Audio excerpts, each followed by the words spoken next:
ভাইজান, রাত অনেক হয়েছে, চলে আসো আমার সাথে। এই এই দুষ্ট, এমনি ভাবে চোরের মতো কেউ ঘরের ভিতরে ঢুকে পড়ে? আরে আমি কেমন করে জানবো? আপনারা দুজনে চুপ দুষ্ট, আরেকটু পরে আসতে বললে না তুমি? তাই হবে। এখন থেকে একটু সাবধানে চলাফেরা করতে হবে। চলো ভাইয়া। ইস, বললেই হলো।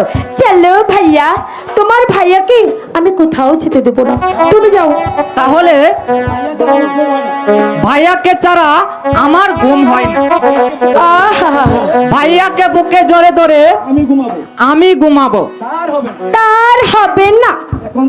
এখন থেকে তোমার ভাইয়াকে জড়িয়ে ধরে আমি ঘুমাবো। তাহলে আমি কোথায় যাব? তুমি তুমি মানে আচ্ছা, এক কাজ করো, তুমি সারা রাত বাইরে পাহারা দিও।